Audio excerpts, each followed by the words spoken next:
சின்னம்மா தான் தலைமை ஏற்றாதான் இன்னைக்கு சரியான ஒரு தலைமை சின்னம்மா தான். இந்த திமுக எதிர்க்க வேண்டும் என்றால் சின்னம்மா தலைமையில நாமெல்லாம் ஒருங்கிணைச்சு அம்மாவின் ஆட்சியை மீண்டும் கொண்டு வர வேண்டும் என்றால் சின்னம்மா தலைமையை ஏற்றுக்கொள்ள வேண்டும். நான் அமமுக ஒன்றிய கழக செயலாளர் சீமுஷ ஒன்றியம் அம்மா தலைமையில் நான் செயல்பட விரும்புகின்றேன்.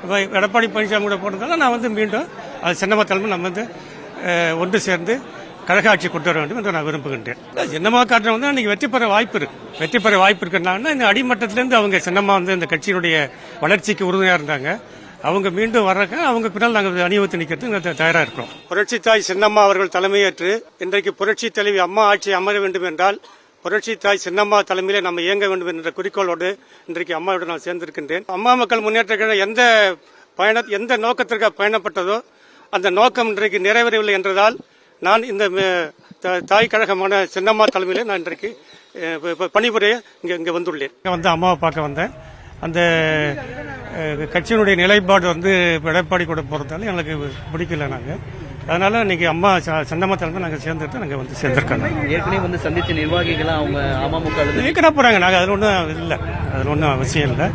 எங்க சின்னம்மா தலைமை நான் ஏத்துக்கிறது நான் வந்திருக்கேன், அவ்வளவுதான். எடப்பாடி கூட போக மாட்டேன்னு சொல்லி சொன்னாரு. மறுபடியும் எடப்பாடி கூட போறாரு. அதான் எங்களுக்கு நாங்க பிடிக்கல, விரும்பல. அதனால தான் நாங்க சின்னம்மா தேடிக்க வந்திருக்கோம். நீங்க அமமுக இருக்கீங்களா? விலகிட்டீங்க? விலகிட்டோம். கடிதம் கொடுத்திருக்கீங்களா? ஏத்துக்கிட்டாங்களா? இல்ல அது தெரியல. கேட்டாங்கன்னா கடிதம் கொடுப்போம். இல்லை நிற்கிறேன் அதை பத்தி எனக்கு ஆட்சேபனை இல்லை.